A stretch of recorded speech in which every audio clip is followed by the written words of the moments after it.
हमारे दो संरक्षक एवं अभिभावक एवं मार्गदर्शक आदरणीय आचार्य रामविलास मेहता जी राष्ट्रपति पुरस्कार से सम्मानित एवं हमारे बीच जो है जदुवंश कुमार यादव जो पूर्व एमएलए पिपरा सुपौल और इस मंच पर उपस्थित अन्य हमारे नौजवान साथी एवं सम्मानित बुजुर्ग श्रोताओं एवं नौजवान साथियों एवं माताओं एवं बहनों, जैसा कि आज हम लोग राष्ट्रमाता सावित्रीबाई फुले के 191वीं जन्म शती वर्ष पर एकत्रित हैं और सबसे पहले मैं राष्ट्रमाता सावित्रीबाई फुले को श्रद्धा सुमन अर्पित करता हूं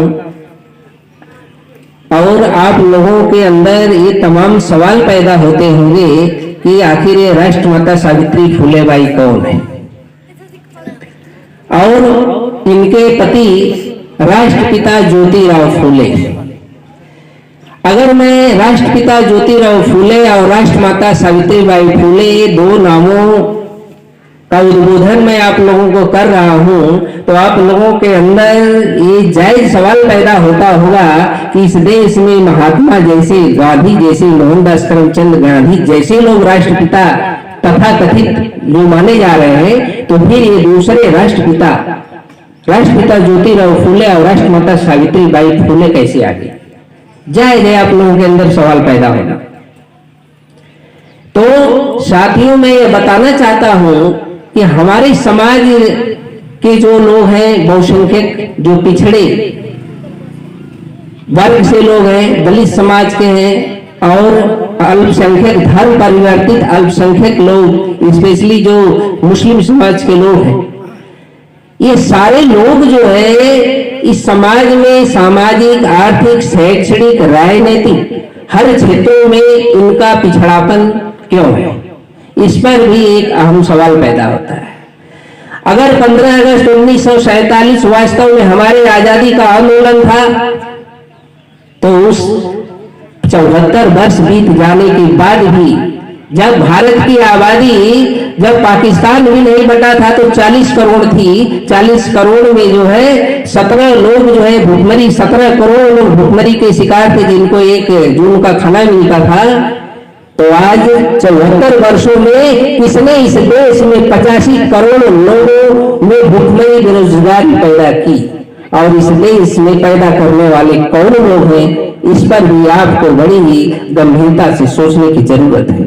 अगर देश आजाद हुआ होता तो आजाद भारत में जो 17 करोड़ बेरोजगारी, भूखमरी और शिक्षा से लोग जो जूझ रहे थे तो 10 साल में 5 साल में वो 10 करोड़ हुआ होती, फिर जो होता 8 करोड़ बाद में हुई होती और इसके बाद जो है 10, 20, 30 वर्षों में बिल्कुल समाप्त हो गई होती। मगर 17 का 5 गुना यानी 85 करोड़ भूखमरी अशिक्षा को पैदा करने वाले कौन लोग हैं?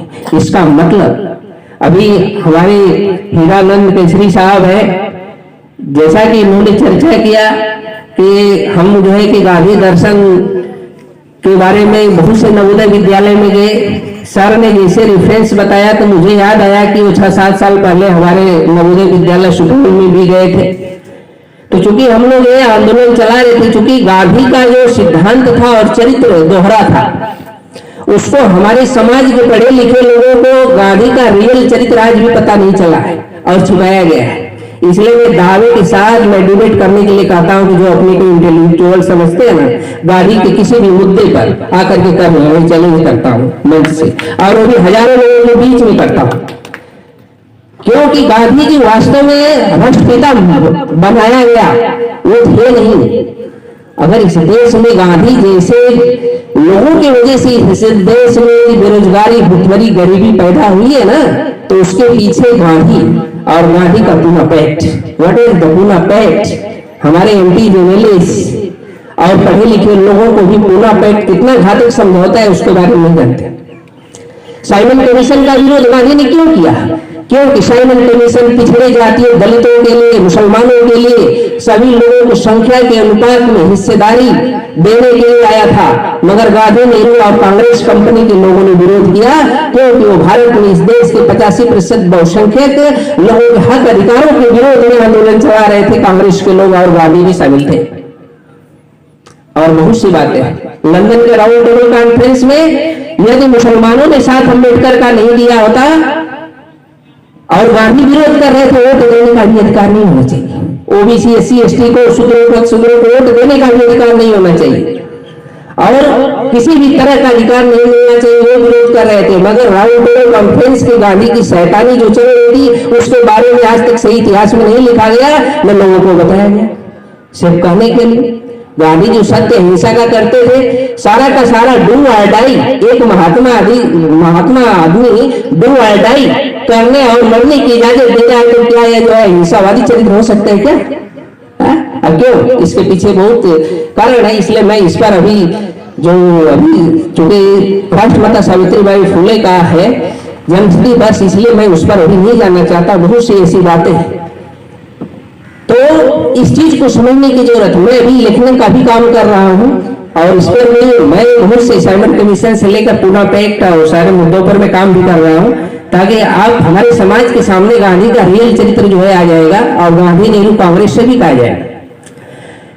तो इसलिए मैं बताना चाहता हूँ कि राष्ट्रमाता सावित्रीबाई फुले और ज्योतिराव फुले पुणे, महाराष्ट्र पुणे के रहने वाले थे और राष्ट्रमाता सावित्रीबाई फुले जो सतारा जिले, महाराष्ट्र का सतारा जिला है, वहां के रहने वाली एक माली परिवार, जो माली पिछड़ी जाति में आता है, जो शाहक, सैनिक, कुशवाहा, माली। अगर हम डीएनए की बात करते हैं, जैसे निराला जी ने और रामचंद्र मेहता जी ने किया, तो डीएनए से अगर हम लोग सारे ओबीसी, एससी, एसटी और कन्वर्टेड माइनॉरिटी जो मुस्लिम है, ईसाई है, जो लोग भी वो अपने लोग हैं, वो ठीक है। अगर अपने लोग हैं तो अगर आज के डेट में मैं कहूं कि सावित्रीबाई फुले, सम्राट अशोक, चाहे अम्बेडकर एक जाति विशेष के थे, तो इस देश के 85% लोगों के पूर्वज थे, मैं ये बात कहूंगा, क्योंकि एक जाति विशेष के नहीं हो सकते थे। इसलिए सारे लोगों का शासन भारत में, जैसा रामचंद्र जी ने कहा कि मौर्य साम्राज्य था, तो मौर्य साम्राज्य के नाम से अहीरपुरी, चमार, पासवान, माली, कानू, हलवाई, गुप्ता, तेली या धर्म परिमित अल्पसंख्यक लोगों का शासन चलता था।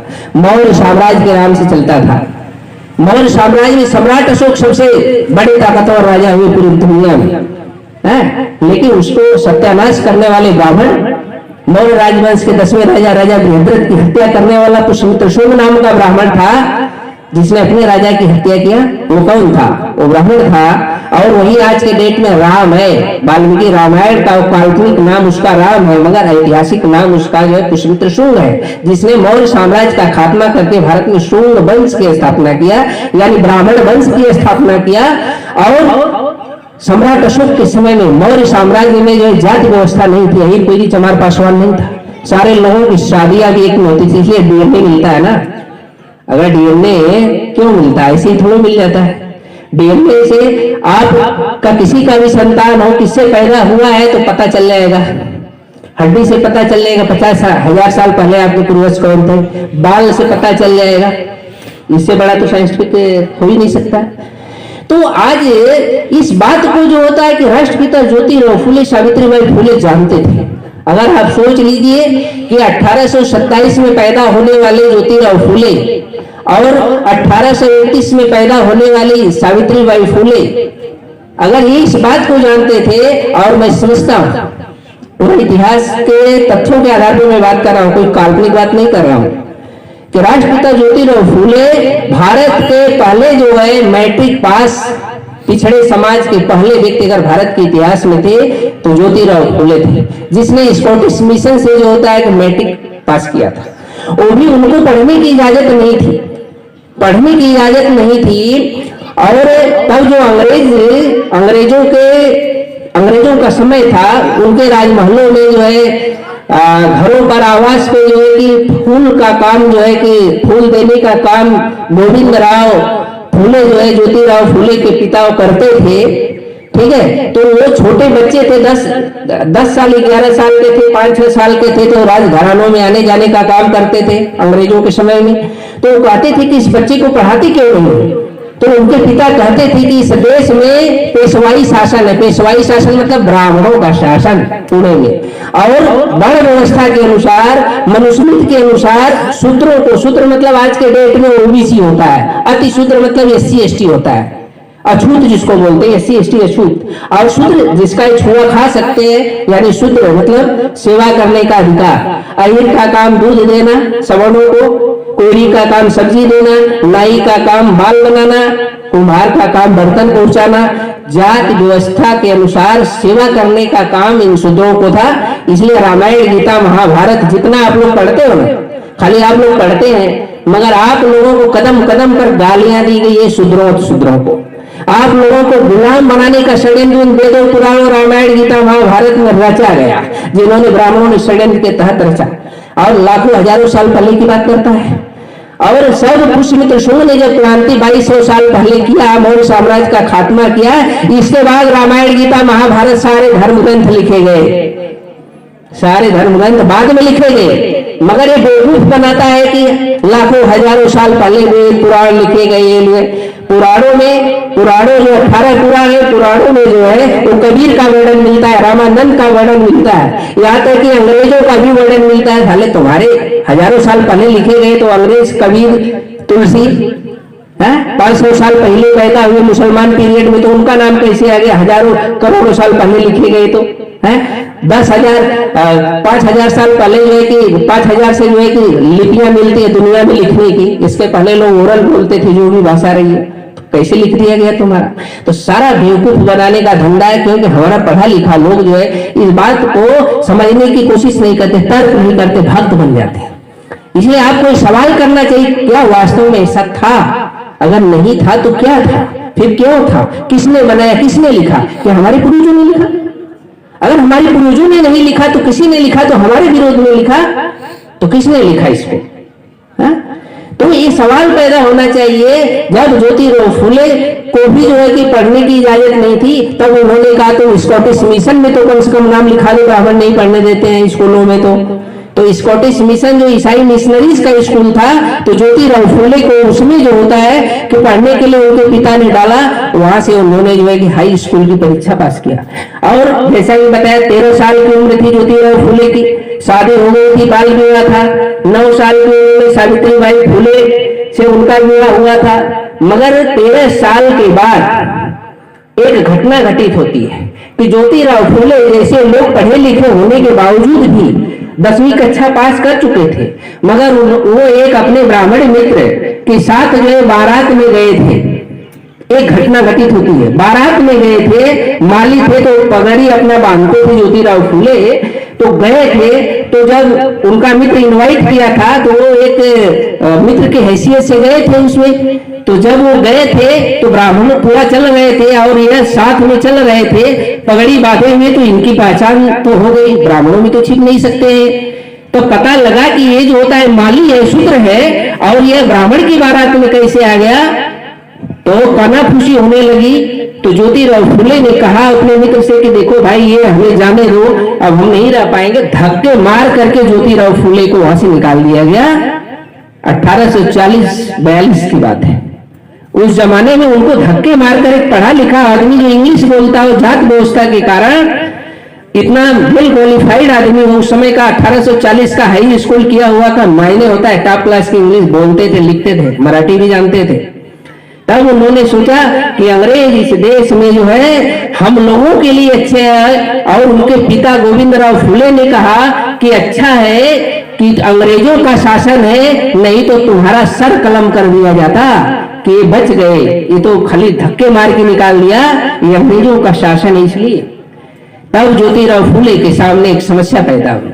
तब उन्होंने सोचा कि मुझे क्या करना चाहिए, अंग्रेजों को इस देश से भगाना चाहिए या इस देश से जातिवाद, वर्ण व्यवस्था, छुआछूत, अस्पृश्यता, ऊंच नीच को खत्म करना चाहिए। तब उन्होंने कहा अंग्रेज तो हमारे साथ कोई भेदभाव नहीं कर रहे हैं, बल्कि हमारे लोगों के प्रति जो है कि वो बहुत उदार है। लोग पढ़े लिखे दबे कुचले हैं, इनका शोषण हो रहा है, जितने भी जमींदार हुआ करते थे कौन होते थे? राजपूत ब्राह्मण भूमिहारी हुआ करते थे।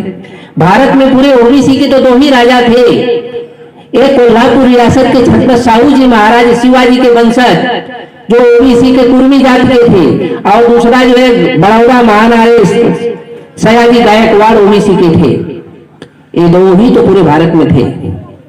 जब उन्होंने देखा तो इनके सामने समस्या पैदा, और हमारे समाज पर जो है मनुस्मृति के वर्ण व्यवस्था के अनुसार प्रतिबंध था। ये नहीं कि सिर्फ सावित्रीबाई फुले ने सिर्फ महिलाओं को पढ़ाने का काम किया, बल्कि भारत में उस समय ओबीसी एससी एसटी का कोई पुरुष को भी पढ़ने की इजाजत नहीं थी। नहीं तो मैं दावा करता हूं कि अगर अंग्रेज या 100 साल या 40 50 80 90 साल के पहले अगर किसी के बाप दादा अगर पढ़े हो तो हमें बता दे, ओबीसी एससी एसटी समाज के, या 100 साल मान लीजिए, क्योंकि ज्योतिराव फुले जैसे लोग इसके पहले आंदोलन चला रहे थे तो कुछ पढ़ना लिखना शुरू हो गए थे।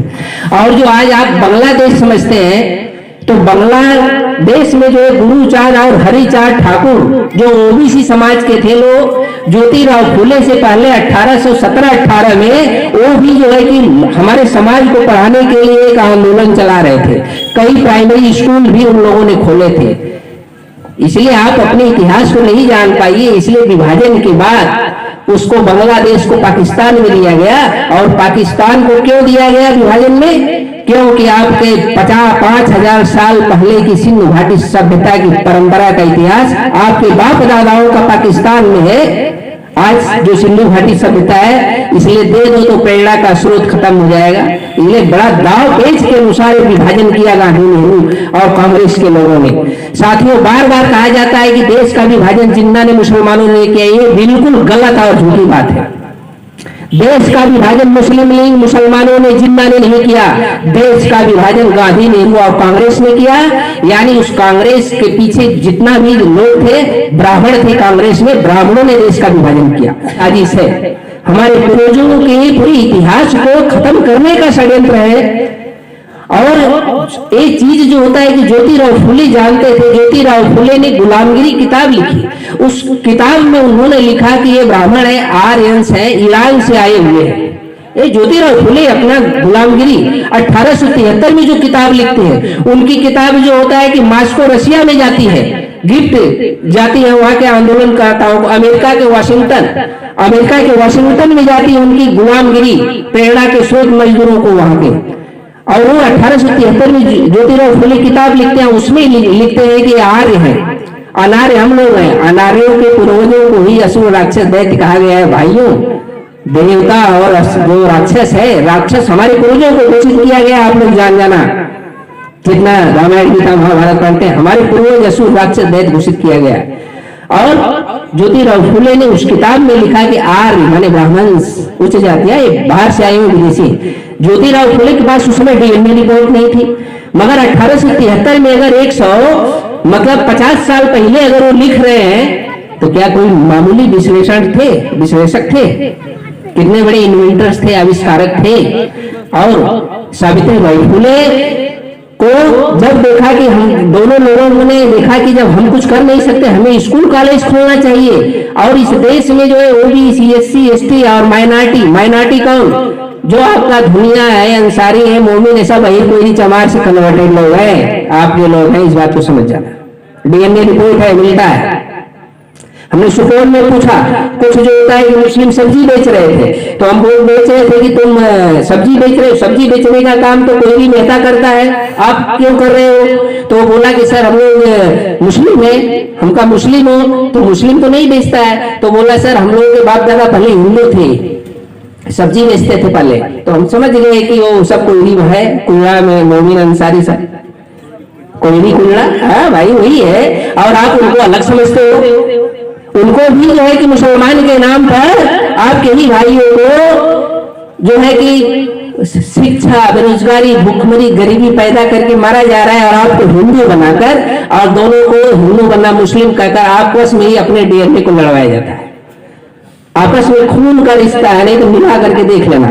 जो मुसलमान यहाँ के, जो आपके गांव में आपके अगल बगल रहते हैं, उनको उर्दू नहीं बोलते हैं, आपकी संस्कृति है, आपकी परंपरा है, वो अपने लोग इस बात को समझना होगा। आपको इस बात से सबक सीखना चाहिए कि जब ज्योतिराव फुले को ये बातें लगी कि हमें स्कूल खोलना चाहिए और पूरे समाज में किसी को पढ़ने की इजाजत नहीं है, तब ओबीसी एससी एसटी समाज के लोगों को, पुरुषों को भी पढ़ने की इजाजत नहीं थी, पढ़ नहीं सकता था, महिलाएं तो बड़ी दूर की बात थी। तब उन्होंने लड़कों के लिए स्कूल खोला था।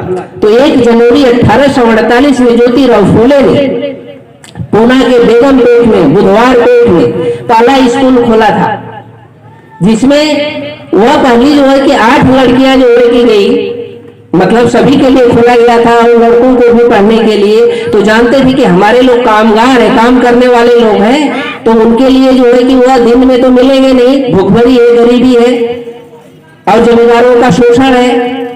लेकिन ब्रिटिश लोग जो होता है कि वह इतना जो है मतलब निर्दयी नहीं थे जितना कि इनके जमींदार थे, ठीक है। तब ज्योतिराव फुले और सावित्रीबाई फुले को अब समस्या थी कि लड़कों को पढ़ना शुरू किया, कुछ लड़कियां आने लगी, लेकिन लड़कियों को पढ़ाएगा तो, चूंकि लड़कियां हैं तो कोई महिला रहेगी तो हर बात उससे बता सकती है। तो उनके सामने समस्या पैदा हुई कि कोई भारत में महिला को पढ़ने का अधिकार ही नहीं था, तो कैसे पढ़ाया जाएगा लड़कियों को। तब उन्होंने जो है अपनी पत्नी 9 साल की थी, शादी हो गई थी, तो कुछ बड़ी होने के बाद उन्होंने जो है अहमदनगर में उनके ज्योतिराव फुले के एक मित्र थे जो अंग्रेज जज हुआ करता था, तो उसके पेशकार थे। तो अहमदनगर में जो उनके मित्र पेशकार थे अंग्रेज जज के, तो उन्होंने अपनी पत्नी सावित्रीबाई फुले को अंग्रेजी शिक्षा लेने के लिए वहां पर रखा, वहां पे भेजा। और सावित्रीबाई फुले को अंग्रेजी शिक्षा दी गई। और जब उन्होंने देखा कि अब ये लड़कियों को पढ़ा सकती हैं, तब वहां से शिक्षा लेकर के आई। तब ज्योतिराव फुले ने लड़कियों के लिए एक स्कूल खोला और 15 मई 1 जनवरी को एक स्कूल खोला उन्होंने, जो सामूहिक सभी था। फिर अछूत लड़कियों के लिए एक मतलब 15 मई 1848 को स्कूल खोला, जिसमें 8 लड़कियों का प्रवेश हुआ था उस स्कूल में। इस तरह से जब ज्योतिराव फुले ने जब लड़कियों की शिक्षा और लड़कों का भारत में सारे ओबीसी एससी एसटी के लोगों को शिक्षा देना शुरू किया, तो पूरा चूंकि पेशवाई ब्राह्मणों का पूरा शासन चलता था, कि जिस शासन में जो होता है कि अछूतों को जो होता है एससी एसटी आज के डेट में उनको जो झाड़ू बांधकर पीछे चलना पड़ता, थूकने की इजाजत पेशवाओं के शासन मतलब नहीं होता था, थूकने की भी इजाजत रोड पे नहीं थी। तो चलते थे उस पूना में उन्होंने स्कूल खोला। तो वहां के जो है कि ब्राह्मण लोगों ने उनको धमकी दिया ज्योतिराव फुले को, इनके पिता को धमकाया गोविंदराव फुले को कि ये तो वर्ण व्यवस्था में शूद्रों का काम सेवा करने का अधिकार दिया गया और ये सारे शूद्रों को पढ़ाने लिखाने का काम वर्ण व्यवस्था के खिलाफ कर रहा है। तो वर्ण व्यवस्था के खिलाफ यानी उनके जो बनाए गए मानक है, अगर उसके आप अनुसार काम करते हैं तो आपको असुर राक्षस दैत्य घोषित किया जाता है, इतिहास रहा है। तो ज्योतिराव फुले जब शिक्षा देने का काम कर रहे थे तो उस समय जो धमकी दी गई, तो उस जमाने में जो है कि उस्मान शेख काम करने वाले उनकी बहन फातिमा शेख थी, जो प्रथम मुस्लिम प्रधानाध्यापिका भारत के इतिहास में बनी। और सावित्रीबाई फुले, आप अगर सोकाल्ड अगर हिंदू कहते हैं तो सावित्रीबाई फुले पहली प्रधानाध्यापिका, और मुस्लिम समाज से फातिमा शेख। और फातिमा शेख ने जब इनको घर से इनके पिताजी ने डर से निकाल दिया, ब्राह्मण लोग मार देंगे इसको, तो ये लोग बाहर निकल गए थे। तब फातिमा शेख ने अपना घर दिया, मकान दिया स्कूल चलाने के लिए और रहने के लिए। तो क्या आज के डेट में आप लोगों को यह सीख लेने की जरूरत नहीं है क्या? मनाना चाहते हैं, इसलिए बुद्ध अशोक का भारत नहीं रह गया है। इससे भारत का संविधान कहां से लागू होगा, कहां होगा? जिन लोगों को पहुंचना चाहिए, इस देश के 85 से 90% मूल निवासी बहुजन समाज को पहुंचना चाहिए, वहां पे हमारे लोग पहुंचे ही नहीं है। अगर जो लोग पहुंचे उनके सिस्टम में कांग्रेस बनाम बीजेपी, बीजेपी बनाम कांग्रेस, जितने ओबीसी एससी एसटी की छोटी मोटी पार्टियां हैं या तो कांग्रेस में जाती हैं या बीजेपी में जाती हैं। जिस कांग्रेस ने जो होता है कि बीजेपी आरएसएस सभी को पैदा किया, दोनों एक ही माँ बाप की संतानें हैं, तो वो एक दिखावा करता है कि हम नरम दल है और एक गरम दल है। तो दोनों जो हिंदू मुस्लिम की नीति करता है खाली, लेकिन है एक ही मकसद, दोनों का एक ही है। और बाकी लोग नेशनल लेवल पर प्रतिनिधित्व न पैदा हो, ओबीसी एससी एसटी का पॉलिटिकल पार्टी न बने, इसलिए जो थे कम्युनिस्ट पार्टी, मार्क्सवादी कम्युनिस्ट पार्टी, तो उसकी भी स्थापना करने वाले एमए दावे और ये सब एमए ना जितने के सारे ब्राह्मण ही हैं। कांग्रेस की स्थापना करने वाले ब्राह्मण, आरएसएस बीजेपी की स्थापना करने वाले ब्राह्मण, कम्युनिस्ट और सबकी स्थापना करने वाले ब्राह्मण, हमारे सारे लोगों को उसी में समाहित करके लीडिंग वो करता है और हमारे लोगों को यूज करता है टूल के पॉलिटिकल मतलब जो स्टैंड है इस समय। इसलिए भारत में जो होता है कि रियल नेतृत्व है जो पैदा होना चाहिए वो नहीं पैदा हो रहा है। तो मैं बता दूं कि जो सपना जो है कि हमारे पूर्वजों ने देखा था, जो सिस्टम के खिलाफ सारे लोग जो है कि ब्राह्मणवादी की ऊंच नीच व्यवस्था के खिलाफ जो लड़ाई लड़ रहे थे, ज्योतिराव फुले, सावित्रीबाई फुले, उस्मान शेख, फातिमा शेख, वो समीकरण आज कहाँ गया? आज वो समीकरण होना चाहिए कि नहीं? और इसके वजह से आप सोचिए कि सावित्रीबाई फुले, ज्योतिराव फुले की वजह से 1873 में सत्यशोधक समाज बना था। ज्योतिराव फुले बनाया था। उस सत्यशोधक समाज में अच्छा क्या है बुरा क्या है इसकी पहचान करो, आंख मूंद कर मत मानो। और ये लोग जो है कि विधवा विवाह को करना शुरू कर दिए थे, तो ब्राह्मण जो महिलाएं विधवा हो जाती थी उनको सीधे जलवा देते थे उस जमाने में भी, अंग्रेजों के भी जमाने में। ज्योतिराव फुले, सावित्रीबाई फुले ने और इन लोगों को जो है कि मतलब विवाह करवाना शुरू किया। किसी ब्राह्मण को नहीं बुलाते थे शादी में, खुद विवाह करवाते थे। इंटरकास्ट मैरिज भी करवाए अपने समाज के लोगों का। और मैं आपको बता दूं कि जब वो करवा रहे थे, सती प्रथा को बंद करवा रहे थे, विधवा विवाह होना चाहिए।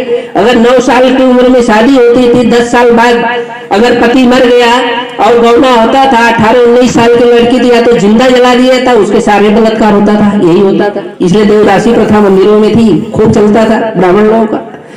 तो उसमें भी उनको जलवा दिया जाता था। तो ज्योतिराव फुले जैसे लोग जो फातिमा से तमाम ओबीसी एससी एसटी के लोगों ने सत्यशोधक समाज का संगठन बना करके उन्होंने एक काम करना बड़े लेवल पर शुरू किया था, शिक्षा का काम करना शुरू किया था देना। तो 1800 मतलब जिस समय 57 में झांसी की रानी लक्ष्मीबाई लड़ रही थी, जो लड़ी नहीं लंदन भाग गई थी, झूठा इतिहास आपको बताया जाता है, रानी लक्ष्मीबाई लड़ी नहीं थी, लंदन भाग गई थी। 1915 में 80 साल की उम्र में मरी। मगर हमारे ओबीसी समाज की महिला थी झलकारी बाई, वो लड़ी थी, मगर उसके इतिहास को जो है भारत के इतिहास से गायब किया गया। ठीक, तो वो उसने एक भी कॉलेज स्कूल नहीं खोला। और सावित्रीबाई फुले, ज्योतिराव फुले उसी समय भारत में ओबीसी एससी एसटी की महिलाओं पुरुषों के लिए शिक्षा देने का काम करके स्कूल खोल रहे थे। जब 2000 हमको लगता है कि 11-12 में जब दिल्ली के पार्लियामेंट में जब एक बिल पास हुआ कि झांसी में जो है कि राष्ट्रीय कृषि विश्वविद्यालय बनेगा और उसमें जो है कि रानी लक्ष्मीबाई कृषि विश्वविद्यालय के नाम से होगा, तो मैंने उस पर एक आर्टिकल लिखा था, गद्दार और रानी लक्ष्मीबाई के नाम पर केंद्रीय विश्वविद्यालय क्यों। तो मूल निवासी नायक में लखनऊ से मेरा वो छपा था, मैं रखा भी हूँ। लेकिन चूंकि मैंने सारी सच्चाई को उजागर किया था, तो भारत की प्रेस मीडिया कहीं पे छप भी नहीं सकता है, न छपने की औकात है किसी की, तो नहीं छपा था वो।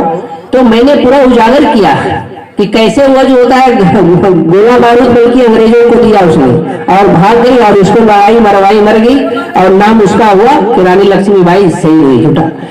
और उसने एक भी स्कूल कॉलेज नहीं खोला। उसी समय में ज्योतिराव फुले, सावित्रीबाई फुले स्कूल चला रहे थे। तो हमारे कहने का मतलब कि उस स्कूल में पढ़ने वाले ज्योतिराव फुले, सावित्रीबाई फुले में के समय में 1855 में मुक्ता सालवे नाम की एक लड़की थी।